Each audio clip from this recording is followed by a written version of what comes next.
নমস্কার। কথামানবী কুমার হট্টের বিশেষ নিবেদন গপ্প.বেশিতে আজ আপনাদের জন্য রয়েছে শিবরাম চক্রবর্তীর লেখা ছোট গল্প নিখরচায় জলযোগ। শিবরাম চক্রবর্তীর জন্ম হয় ১৩ই ডিসেম্বর ১৯০৩ সালে মালদা জেলার চাঁচলে। তার কলমে সৃষ্ট হর্ষবর্ধন গোবর্ধন জুটি আজও সব বয়সী পাঠকদের কাছে সমানভাবে জনপ্রিয়। তার মৃত্যু হয় ২৮শে আগস্ট ১৯৮০ সালে কলকাতায় ৭৬ বছর বয়সে। শুনে দেখুন আজকের গল্প এবং জানান আমাদের কেমন লাগলো সেই গল্প।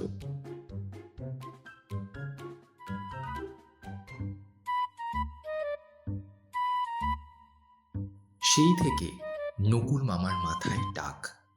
ফাঁক করছি সে কথা একদিনে। চালবাজি করতে গিয়ে চালের ফাঁকিতে পান চাল হয়ে মাথার আট চালায় ওই ফাঁক। সেদিন যে হাল হয়েছিল, যা নাজেহাল হতে হয়েছিল আমাদের, কি আর বলবো। 11:30টার থেকে সারি বেঁধে দাঁড়িয়ে ভিড় ঠেলে ঘোড়ার ধাক্কা শুয়ে কত তপস্যার পর তো ঢুকলাম খেলার গ্রাউন্ডে। ভিড়ের ঠেলায় পকেট ছিঁড়ে যা ছিল সব গুড়িয়ে গেছে গড়ের মাঠে। মানে মামার পকেটের যা কিছু ছিল, আমার পকেট তো এমনিতেই গড়ের মাঠ। ছিন্ন হয়ে ক্যালকাটা গ্রাউন্ডে ঢুকেছিলাম, ভিন্ন হয়ে বেরুলাম খেলার শেষে ওই ভিড়ের ঠেলাতেই। ভাগ্যিস মামা ছিলেন হুঁশিয়ার, খাড়া ছিলেন গেটের গোড়ায়, তাই একটু নাগাতেই দেখা মিলল। নইলে এই গোলের মধ্যে আবার যদি মামাকে ফের খুঁজতে হতো তাহলেই আমার হয়েছিল। আমার হাঁক ডাকে কতজন আর সাড়া মিলত, কতজন আর কত মামাই যে অযাচিত এসে দেখা দিতেন কে জানে। এই জনসমুদ্রে আমি নিজেই হারিয়ে যেতাম কিনা তাই কে বলবে। আমার নিজের খেই হারিয়ে গেলেই তো হয়েছিল। মামা বললেন, একটু চা না হলে তো বাঁচি নে রে। যা তেষ্টা পেয়েছে বাপ, গলা শুকিয়ে যেন কাঠ মরে গেছে, জিপ টিপ সব শুকতলা। আমারও তেষ্টা লেগেছে মামা, আমি বলি। তবে চা যদি নেহাত নাই মেলে, শরবত হলেও আমার হয়। হ্যাঁ, শরবত বলে চায়েরই পয়সা জুটছে না তো শরবত। নকুর মামা চেঁচান, 2 আনা পয়সা হলে 1 কাপ চা কিনে 2 ভাগ করে খাওয়া যায়, গলাটা একটু ভিজিয়ে বাঁচি, দুজনেই বাঁচি। আছে নাকি তোর কাছে 2 আনা? না মামা। একটা 2 আনিও নেই? একদম না? তা 2 আনি না থাক, 2 আনি, 2 আনি হলেও তো হয়। হ্যাঁ, তাও না, একটা আনি আর 2 ডবল পয়সা নেই কো? যাকে, তবে 4টে ডবল পয়সা তাই দে। তাও পারবি রে? তাহলে ডবলে আর বেডবলে মিলিয়ে বার কর। মোটের ওপর যে করেই হোক 8টা পয়সা হলেই হয়ে যায়। হ্যাঁ, এই তবুও ভান্ডাচ্ছিস? তাও নেই? তাহলে ফুটো পয়সাই সই, তাই বার কর দেখি 8টা, তাহলেই হবে, তাতেই চালিয়ে নেবো কোনো রকমে। না মামা, আমার পুনরুক্তি। প্রাণে যেন আমার চিমটি কেটে দিলেন, কে তার্থ হলো। মামা ভ্যাং চান আমায়। কার্জন পার্কের কোন অবধি মামা চুপচাপ আসে আধমরার মতো। তারপর চৌরঙ্গীর মোড়ে পৌঁছতেই যেন চানকে ওঠেন আবার। চ তোদের পাড়ায় যাই, সেখানকার চায়ের দোকানে নিশ্চয়ই তোকে ধার দেবে। তো চেনাশোনা লোক সব, ভাবসাব আছেই। তাই চল, চা না পেলে আজ আমি বাঁচব না রে। পঞ্চত্ব লাভ করব, দেখিস তুই। আমার পাড়ার চাওয়ালারা, তুমি তাদের চেনো না মামা। এমন খুঁতখুঁতে লোক আর হয় না। এত কেপ্পন তুমি 7 জন্মে দেখনি। আর এমনই হুঁশিয়ার যে তুমি যদি সিগারেট ধরাতে যাও আর দেশলাইয়ের বাক্স চাও না, তারা বাক্সর বদলে শুধু একটা কাঠি দেবে তোমাকে, আর খোলটা শক্ত করে ধরে রাখবে হাতের মুঠোয়। বাক্সটা হাত ছাড়াই করবে না, 1 মিনিটের জন্যেও না। ধার দেওয়া দূরে থাক, কেবল তার ধারে কাঠিটা ঘষে তোমার সিগারেট ধরিয়ে নাও, ব্যাস। দেশলাইয়ের গায়ে ঘষতে দেবে কেবল, দেশলাইয়ের কাছে ঘেঁষতে দেবে না তোমায়। এমনই মারাত্মক লোক সব। বলিস কি রে? হ্যাঁ, এই বয়সে সিগারেট খাওয়ার বিদ্যে হয়েছে? গোফ না গজাতেই বিড়ি ধরাতে শিখেছ বটে। মামা ভারী খাপ্পা হয়ে ওঠেন। বারে, তা আমি কখন বললুম? এ তোমার চোখে দেখার কথাই বলছি, চেখে দেখার কথা বলেছি কি? আমি আপত্তি করি। খাসনি? খাসনি তো? ঠিক আছে, তাহলেই হলো। না খেলেই ভালো। তুই আমার একমাত্র ভাগ্নে নোস তা জানি, কিন্তু অদ্বিতীয় তো। তোর মতন মার্কা মারা আরেকটা তো আমার নেই রে। তুই যদি সিগারেট ফুঁকে অকালে যাদবপুর হয়ে কেটে পড়িস, অবশ্যই দুঃখে আমি মারা যাব না তা ঠিক, কিন্তু তাই বলে টিভি হওয়াটা কি ভালো? তুই যদি টিভিতে টেসে যাস, সান্ত্বনা দেওয়ার আরও ভাগ্নে আমার থাকবে বটে। কিন্তু ভাগে যে একটা কম পড়বে তাও বটে। ভয় নেই মামা, আমি তোমার ভাগবো না, জানাতে হয় আমায়। আমার ভাগ্যি। এখন আয়, এখানে বসে নিখরচায় চা খাওয়ার একটা বুদ্ধি বার করি। নকুর মামা বলে। দুজনে মিলে তখন মাথা খাটাই আমরা। ভিকিরি হলে যেমন ভেক এসে পড়ে, ফকির হলেই তেমনই যত ফিকিরি দেখা দেয়। শোন, এক কাজ করা যাক। মামা বাতলান। তুই যেন অজ্ঞান হয়ে পড়েছিস এইরকম ভাব দেখাবি, অ্যাক্টিং করবি আর কি।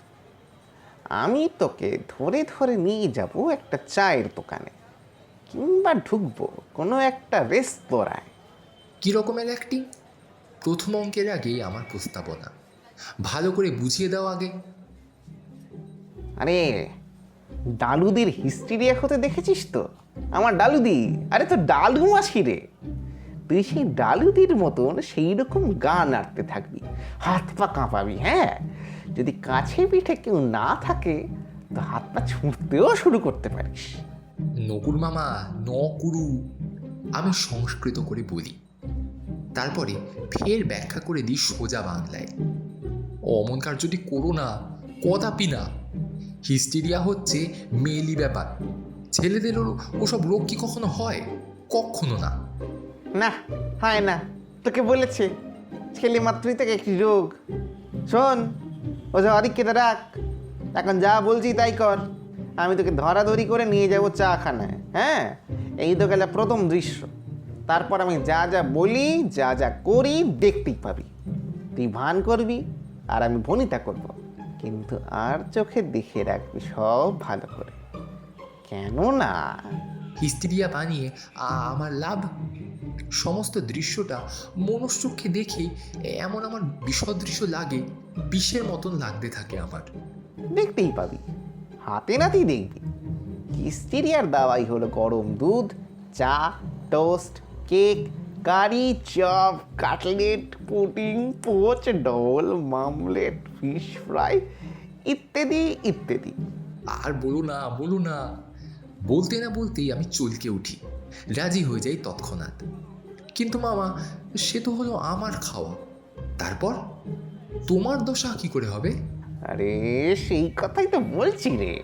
আমি যা যা করি বলি দেখে শুনে মনের মধ্যে টুকে রাখবি ভালো করে। বলছি কি তবে? আরে, তারপরের দোকানটাতেই তো আমার পালা। তখন আমার হবে হিস্টেরিয়া আর তোকে করতে হবে আমার তদারক। বুঝেছিস রে হাদা? জলের মতন বলেই আমি এক গাল হাসি, সেই হাঁটা বুঝিয়ে ফেলি তক্ষুনি। অমন হাঁ করে মামার ব্যাখ্যাখানা শুনেছিলাম বলেই না ওই হাদা অপবাদ শুনতে হলো আমায়। ধন্য মামা, ধন্য। এমন না হলে মাথা। মুক্তকণ্ঠে আমার প্রশংসাপত্র বিলাই। এত বুদ্ধি ধরে তোমার ধরে, হ্যাঁ? আরে, আর তুই কি দেখলি আমার মাথা? মাথা নাড়েন মামা। বুদ্ধির একটি আট চালাই এটি। 8 রকমের চাল খেলছে এখানে সব সময়, বুঝেছিস?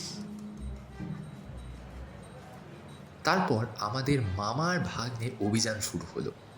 অভিনয়ের দায় পড়ল আমার। প্রাথমিক শুশ্রূষার ভার নিলেন মামা। বেন্টিং স্ট্রিট ধরে প্যারাডাইস সিনেমার পাশ দিয়ে আরম্ভ হলো আমাদের। আমার হাত পা কাঁপতে লাগলো।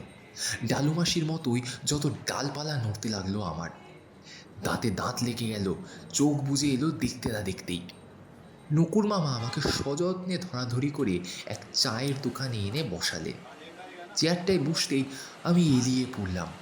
নকুর মামা যাতে আমি গড়িয়ে মাটিতে না পড়ি লক্ষ্য রাখলেন সেদিকে, আর জামার গলার দিকের বোতামগুলো খুলে দিলেন আমার।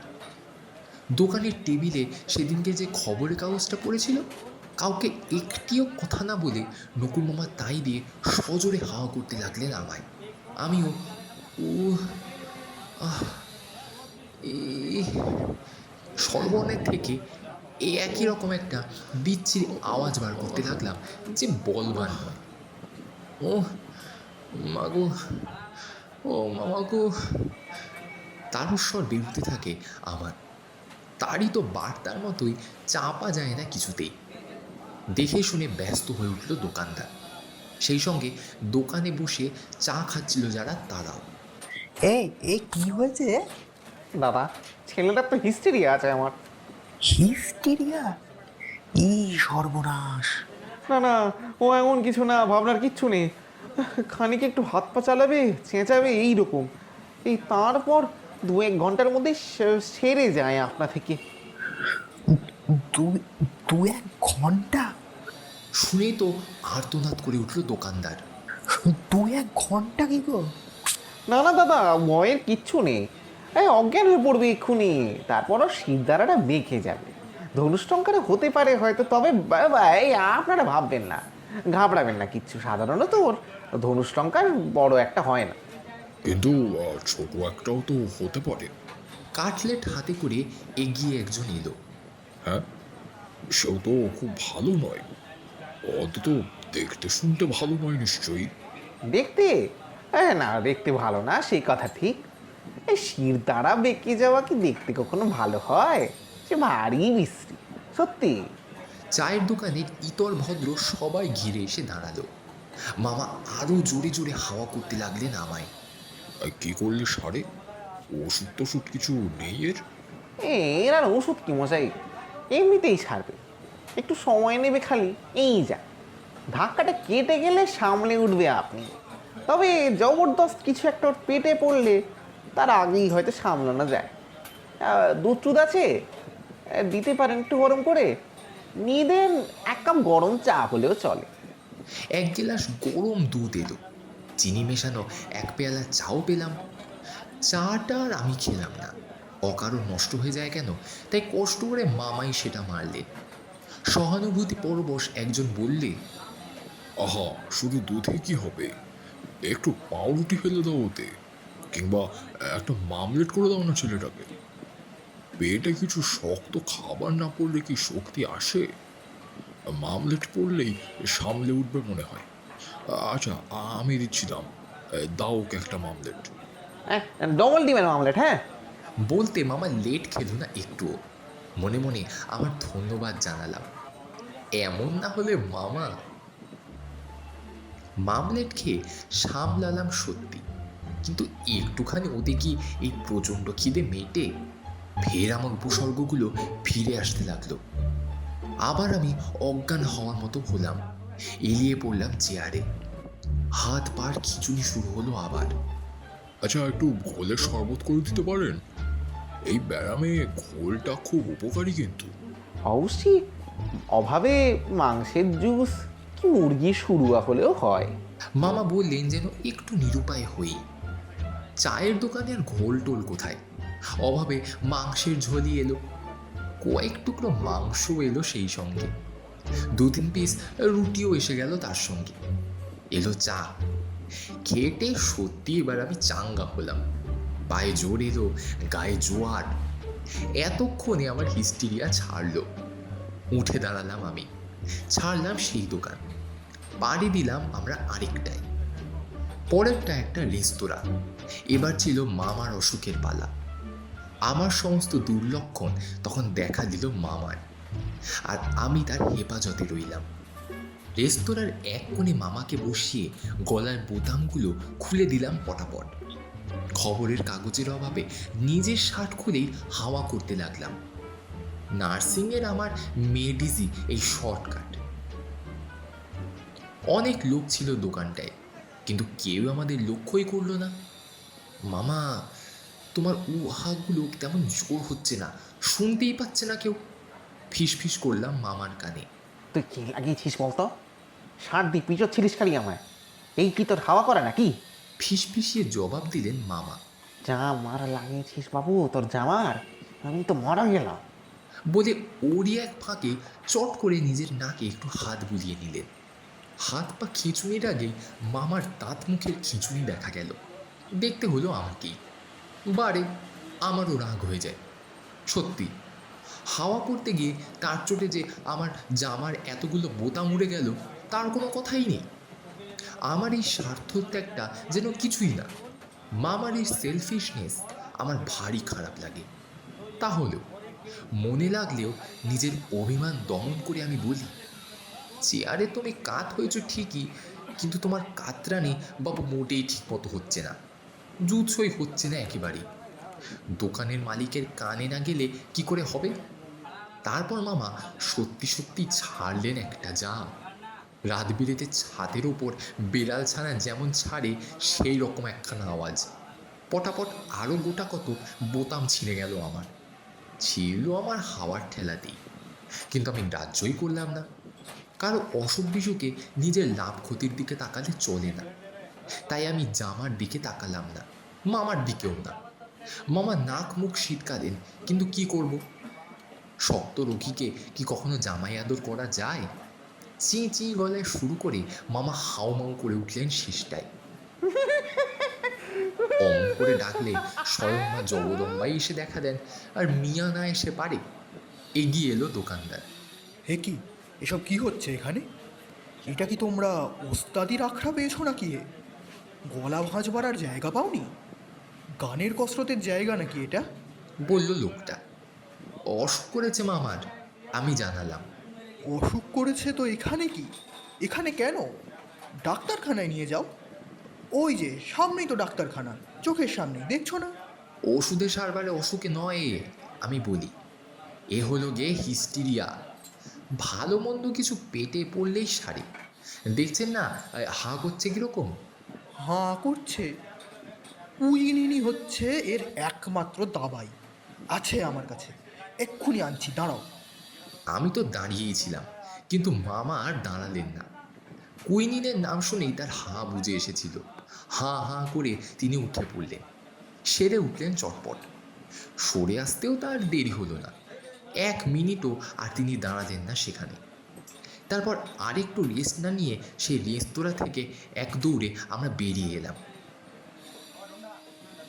একটা দোকান অমনি অমনি চলে গেল আমাদের। যাকে গোটা বেন্টিং স্ট্রিটই পড়ে আছে এখনো। বহরে খাটো, দেখতে বেটে হলে কি হবে? চায়ের দোকানের কিছু কমতি নেই এই রাস্তায়। আর এই শহরেই বা কম কি? আর সব চাওয়ালাই এমন কিছু ডাক্তার নয়, সবার কাছেই কিছু কুইনিন মজুদ নেই। পরের দোকানটাতেই মামার পেটে চা, মামলেট প্রভৃতিরা এসে পড়ে। আর পড়তে থাকে পরের পর। তারপর থেকে চলতে থাকে এমনি ধারা। একবার আমি পড়ি, মামা ওঠেন।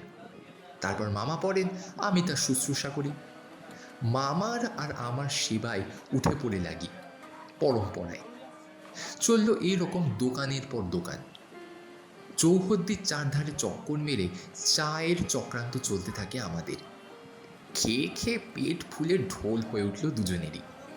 আমাদের জয় ঢাকও বলা যায়। বেন্টিং স্ট্রিটের মোড় ঘুরে কফি হাউসের পাশ কাটিয়ে যাই। সেখানে ঢুকতে সাহস হয় না আমাদের। কফি হাউসের মতন অত বড় স্টেজে অভিনয় করা কি চারটিখানি? অগত্যা স্যান্ডউইচ, পটেটো চিপ আর কাজু বাদামের মায়া কাটিয়ে চিত্তরঞ্জন অ্যাভিনিউ দিয়ে ফের আমরা ফিরে আসি ধর্মতলার মোড়টায়। বেন্টিং স্ট্রিটের গোড়াতেই ঘুরে আসি আবার। চা খেয়ে খেয়ে মানুষ চাতাল হয় কিনা জানি না, কিন্তু যেতে যেতে আর খেতে খেতে পথঘাট আর দোকানঘাট কখন যে গুলিয়ে গেছিল আমাদের। আবার যে আমরা ঘুরপাক খেয়ে সেই আগের দোকানে সবের আগেরটায় ফিরে এসেছি তা খেয়ালই হয়নি একদম। চমক ভাঙলো যখন টনক নড়ল দোকানদারের। আরে এরা যে আবার ফিরে এসেছে রে, আরে ঘুরে এসেছে আবার, দেখ দেখ ফের সেই হিস্টিরিয়াওয়ালা। খালি দোকানদারই নয়, আগের চাপাইদের যারা তখনও সেই দোকানে ছিল তারাও বেশ অবাক হলো আমাদের আবির্ভাবে। কিন্তু ভেবে দেখলে এতে এমন অবাক হওয়ার কি ছিল? হিস্ট্রি যখন রিপিট করে তখন হিস্টেরিয়া কি রিপিট করতে পারে না? অবশ্যই একটু ক্ষত হয়েছিল বটে, সামান্যই। সেই এইটুকুতেই যা গলদ এক জায়গায়। মামার পালা পড়েছিল এবার। আমার হিস্টেরিয়া মামার জিওগ্রাফিতে রিপিট করেছিল এইটুকুই যা। হিস্টেরিয়ার জিওগ্রাফিতে গোল বেঁধেছিল শুধু এইখানে। ইতিহাস ভূগোল পাল্টেছিল শুধু এইখানেই। এমন কিছুই তোর বিশেষ নয়। আমাদের অজ্ঞাতসারে আমার হিস্টেরিয়া মামার মানচিত্রে কম্পমান হয়ে দেখা দিয়েছিল। এইটুকুই যা খুঁত, নামমাত্রই। এছাড়া আর সবই আমরা ঠিক ঠিক করেছি। জামার বোতাম খোলা, খবরের কাগজের হাওয়া লাগানো, বিলকুল আমার দিক থেকে কোনো ত্রুটি হয়নি। মামার অভিনয়ও যদ্দূর নিখুঁত হতে হয়। কিন্তু হলে কি হবে, দোকানদারটা তবুও কেমন খুঁতখুত করে। এরকমটা হলো যে, এরকম কেন? সেবার দেখলাম বাচ্চাটার, এবারে দেখছি ধাড়িটাকে ধরেছে। হ্যাঁ, এ আবার কিরকম ব্যারাম রে বাবা? খালি তিনি আওড়ান। ভারী শক্ত ব্যায়ারাম। আমি বললাম, ছোঁয়াচে রোগ ব্যায়ারাম কিনা? এপিডেমিক তো একেই বলে। আমার থেকে মামার হয়েছে, মরক হলে যেমন হয়ে থাকে। যাই হোক, এ হচ্ছে হিস্টেরিয়া। এর ওষুধ হচ্ছে ওই মামলেট, ডবল ডিমের মামলেট। নেদের একখানা মোগলাই পরোটা হলেও হয়। কুচ পারোয়া নেই, সারাচ্ছি আমি এই ছোঁয়াচে, এই দণ্ডেই।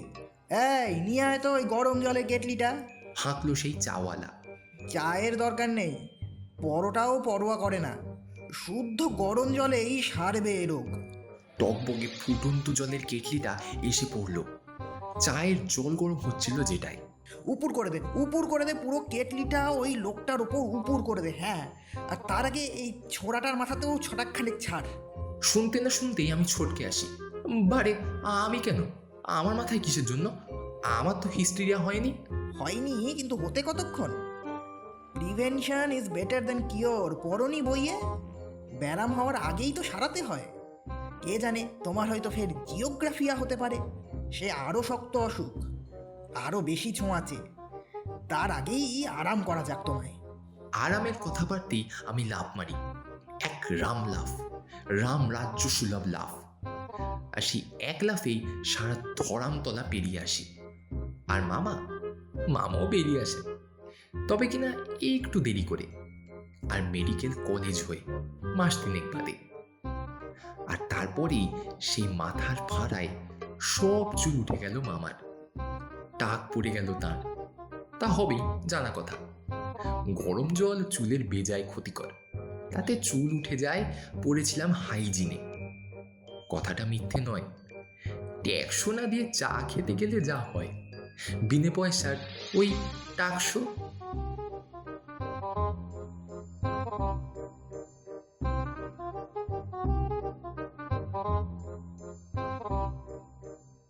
শুনছিলেন শিবরাম চক্রবর্তীর লেখা ছোট গল্প নিখরচায় জলযোগ। গল্প পাঠ এবং ভাগ্নের ভূমিকায় আমি সৌহার্দ্য, মামার ভূমিকায় শ্রমণ, দুজন দোকানদারের ভূমিকায় অনির্বাণ। আজকের গল্পের শাব্দিক সম্পাদনা, প্রচারচিত্র প্রস্তুতি এবং পর্ব পরিচালনায় আমি সৌহার্দ্য, প্রচার ও বিপণনে রীতিরেখা। আশা করি আমাদের আজকের এই নিবেদন আপনাদের ভালো লেগেছে। এইভাবে পাশে থাকবেন আমাদের। আগামী দিনে আরো অনেক গপ্প নিয়ে হাজির হবে টিম গপ্প.বেশি। সাথে থাকবেন কিন্তু।